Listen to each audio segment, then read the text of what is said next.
Golden Kinari. Názov nášho salóna je odvodený z dávnych buddhistických mytických bytostí, ktoré boli popisované ako ženy. Tento salón je otvorený na Werferovej 1, je to na Boldavskej ceste, kde ponúkame thajské masáže. Celý tento salón, samozrejme, keďže sú tu ponúkané spomínané thajské masáže, je zariadený v tomto štýle. Všetky obrazy, nábytok, všetko, čo tu môžete vidieť, keď nás prídete navštíviť a samozrejme vyskúšať túto thajskú masáž, sú pôvodne z Thajska. V tomto salóne taktiež ponúkame tradičné thajské masáže. Tradičná thajská masáž spočíva v akupresúre, čo je obdoba akupunktúry, až na to, že nevyužívame ihličky, ale využívame tlak končatín, to je ruky, prsty, zápestia, kolena. Samozrejme záleží od zákazníka, akú silnú masáž dokáže zniesť, aká mu je čo najpríjemnejšia. Tieto masáže taktiež obnovujú energetické dráhy v našom tele, taktiež poskytujú psychickú a najmä fyzickú úľavu. Tradičná thajská masáž samozrejme nie je jediná, ktorú v našom salóne ponúkame. Ponúkame rôzne obdoby thajských masáží, ako je napríklad olejová aromaterapeutická masáž, ktorá je určená zákazníkom najmä po náročnom dni, na to, aby si k nám prišli oddychnúť, zrelaxovať sa a načerpať trošku novej energie.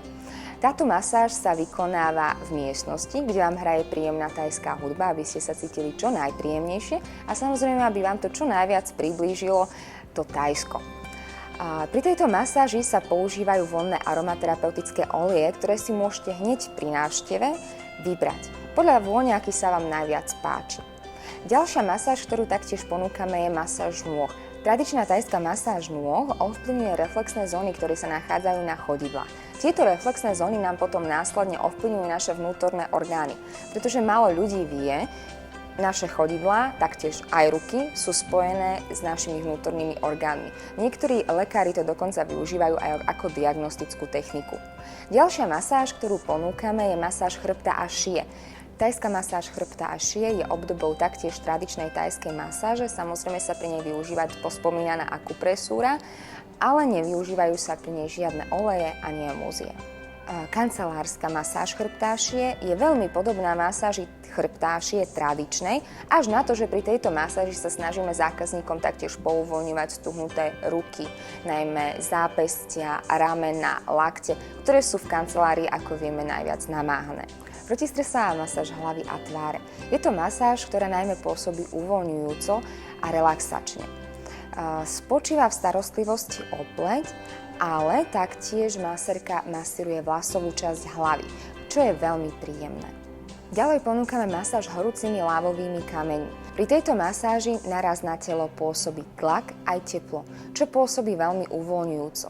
Je to masáž vhodná najmä v chladnejšom ročnom období, čo je zima, prípadne jeseň alebo prechody medzi týmito obdobiami. Bylinná kráľovská masáž. Kráľovská sa nazýva kvôli tomu, pretože v minulosti si ju mohli dovoliť iba králi. Spočíva v tom, že bylinné vrecúška, ktoré sa nahrievajú nad parou, sa následne prikladajú na telo a masíruje sa s nimi. Táto masáž je veľmi uvoľňujúca, najmä kvôli bylinkám, ktoré sú schované v týchto vrecúškach. Štvorručná synchrónna masáž. Túto masáž ponúka len málo salónov, pretože je náročné, aby sa masérky dokázali zohrať a masírovať rovnakým spôsobom v harmonickom súlade. U nás sa to podarilo a práve táto synchronizácia ponúka zákazníkovi maximálny pôžitok z tejto masáže. Tento salón je kapacitne veľký a kvôli tomu taktiež ponúkame možnosť každú z týchto masáží absolvovať v páre. Je špeciálna miestnosť, kde môžete prísť buď s dobrou kamarátkou, buď s manželom, s priateľom alebo oslaviť výročie a taktiež si k tomu dať fľašu sektu. Tešíme sa na vás v našom salóne a veríme, že budete ďalším z našich spokojných zákazníkov.